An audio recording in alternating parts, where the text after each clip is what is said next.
ഈ എഡ്യൂക്കേഷനിൽ IBMനും കേംബ്രിഡ്ജിനുള്ളൊരു പ്രത്യേകത എന്ന് പറയുന്നത് അത് എൻക്വയറി ബേസ്ഡ് ലേണിംഗ് ആയിരിക്കും. എൻക്വയറി ബേസ്ഡ് എന്ന് പറഞ്ഞു കഴിഞ്ഞാൽ പല കാര്യങ്ങളും നമ്മൾ തന്നെ കണ്ടുപിടിക്കണം. അതായത് എല്ലാത്തിനും പഠിക്കുന്നു പറഞ്ഞ് പുറകെ നടക്കുന്ന ഒരു സംവിധാനമല്ല. കാരണം നമ്മൾ തന്നെ പ്രാക്ടീസിലൂടെ ചെയ്ത് പഠിക്കുക പലതും. ഉദാഹരണത്തിന് സാധാരണ ഒരു ബാക്കിയുള്ള സിലബസുകളിലെല്ലാം നമ്മളെ ഇംഗ്ലീഷ് പഠിപ്പിക്കുന്നത് എങ്ങനെയാണ്? ഇംഗ്ലീഷ് ഇങ്ങനെ ഓരോ ഘട്ടമായിട്ട് സെൻറ്റൻസ്, ടെൻസ്, പാരഗ്രാഫ് ഇങ്ങനെയാണ് പഠിപ്പിച്ചു വരുന്നത്. അപ്പം നമുക്ക് പഠിച്ചു വരുന്നവർക്ക് എല്ലാത്തിനെക്കുറിച്ച് ഒരു അവയർനെസ് ഉണ്ടാവും, പക്ഷേ ഒരു എസ്സേ എഴുതാൻ അറിയത്തില്ല. പിടികിട്ടിയോ? പക്ഷേ IBMും കേംബ്രിഡ്ജും എന്താ ചെയ്യണമെന്ന് പറഞ്ഞാൽ ആദ്യമേ തുടങ്ങുന്നത് എന്തിലായിരിക്കും? എസ്സേ എഴുതാനായിരിക്കും തുടങ്ങുന്നത്. എന്നിട്ട് കുഞ്ഞുങ്ങൾ എൻക്വയറി ചെയ്ത് പഠിക്കണം. അതായത് എങ്ങനെ ഇതെഴുതും, എങ്ങനെ ഇത് കണ്ടുപിടിക്കും. അപ്പം അത് കണ്ടുപിടിക്കാനായിട്ട് ശ്രമിക്കുമ്പം എഴുതാനുള്ള സെൻറ്റൻസുകൾ തന്നെ കണ്ടുപിടിക്കണം. അപ്പോൾ സെൻറ്റൻസുകൾ എങ്ങനെ ഉണ്ടാക്കും, അപ്പോൾ സെൻറ്റൻസിൻ്റെ കൺസ്ട്രക്ഷൻ എന്ത്, സ്ട്രക്ചർ എന്ത്, ഇങ്ങനെയുള്ള കാര്യങ്ങളിലേക്ക് അവർ തന്നെ ചിന്തിച്ച് അവർ തന്നെ മനസ്സിലാക്കി. കാരണം ഒരു കൊച്ചിൻ്റെ സമഗ്രമായ നോളജിൻ്റെ അടിസ്ഥാനത്തിൽ മാത്രമേ അവനൊരു എസ്സേ എഴുതാൻ പറ്റത്തുള്ളൂ, അല്ലെങ്കിൽ ഒരു പേപ്പർ എഴുതാൻ പറ്റത്തുള്ളൂ. അതുകൊണ്ട് ഇവർ കൂടുതലും ഫോക്കസ് ചെയ്യുന്നത് എസ്സേയിലായിരിക്കും. എസ്സേയിൽ ഒരു മിസ്റ്റേക്ക് പോലും ഉണ്ടാക്കാൻ പറ്റാത്ത എസ്സേ ആയിരിക്കും. എന്തെങ്കിലും ഉണ്ടെങ്കിൽ അതിനെയൊക്കെ ക്രോസ് ക്വസ്റ്റ്യൻ ചെയ്യണം. അപ്പോൾ ക്രിറ്റിക്കൽ തിങ്കിങ് കൊച്ചിൻ്റെ ഉണ്ടാവും.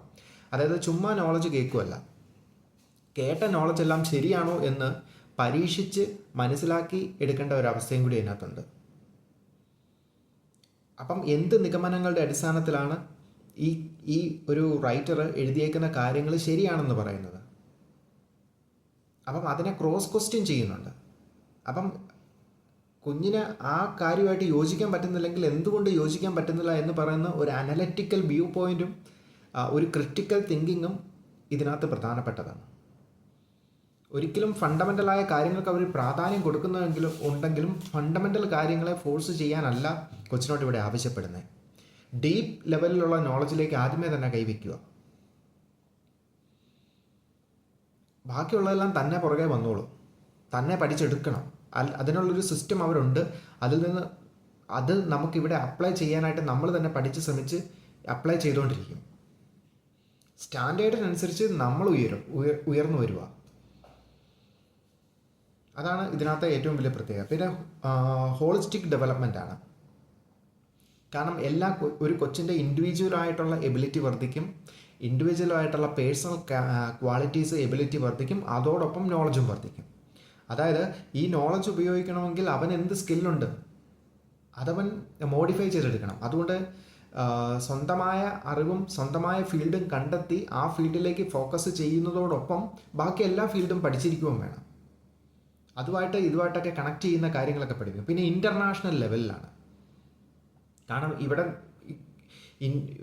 നമ്മുടെ ഒരു രാജ്യത്തിൻ്റെ ഡിമാൻഡ് ഓറിയൻറ്റഡ് അല്ല.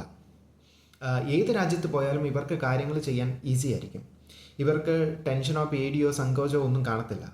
ഇവർ കാര്യങ്ങൾ അവർക്കറിയാവുന്ന ബോധ്യങ്ങളുടെ അടിസ്ഥാനത്തിൽ വളരെ വ്യക്തമായിട്ടും സ്പഷ്ടമായിട്ടും അവതരിപ്പിക്കാനുള്ള എബിലിറ്റി കാണും. ഇതാണ് ഈ ഇൻ്റർനാഷണലും നാഷണലും എഡ്യൂക്കേഷനും തമ്മിലുള്ള ഡിഫറൻസ്. ഇപ്പം ഒരു CBSEയിൽ ഒരു ചോദ്യം ചോദിക്കുന്നത് എങ്ങനെയായിരിക്കും? ഒരു 5-6 വട്ടങ്ങൾ വരച്ചിട്ട് ഇതിൽ എത്ര വട്ടങ്ങളുണ്ടെന്നായിരിക്കും ചോദിക്കുന്നത്. അപ്പോൾ 1-ാം വട്ടം, 2-ാം വട്ടം, 3-ാം വട്ടം, 4 റൗണ്ട്, 6 റൗണ്ട് ഇങ്ങനെ നമ്മൾ പറയുമായിരിക്കും. പക്ഷേ ഇതിനകത്ത് CBSEയിലാണെങ്കിൽ, കേംബ്രിഡ്ജിലും IBMലും ഒക്കെ ആണെങ്കിൽ ചോദിക്കുന്നത് എന്താ? ഏറ്റവും സെൻട്രൽ ലൈനിൽ വട്ടവും ബാക്കിയുള്ളതുമായിട്ടുള്ള അനലൈസ് ആയിരിക്കും ചോദിക്കുന്നത്. അപ്പം എല്ലാ റൗണ്ട്സിനും അതിൻ്റെ സ്ക്വയറുകളും അതിൻ്റെക്കുറിച്ച് ഒരു അറിവുണ്ടെങ്കിൽ മാത്രമേ നമുക്കിത് തമ്മിലുള്ള ഡിഫറൻസ് മനസ്സിലാകാൻ പറ്റത്തുള്ളൂ. അങ്ങനെയുള്ള കാര്യങ്ങളായിരിക്കും കൂടുതൽ ഫോക്കസ് ചെയ്യുന്നത്. അതുകൊണ്ട് ഡീപ്പ് ലെവലിലേക്ക് നോളജ് പോകും, വളരെ ഡെപ്തുള്ള നോളജായിരിക്കും.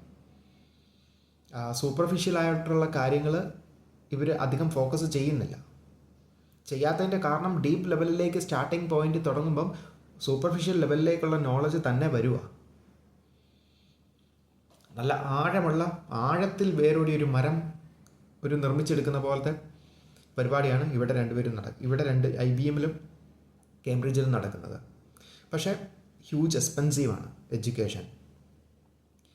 പക്ഷെ ഒരു മുതൽ മുടക്കുമാണത്.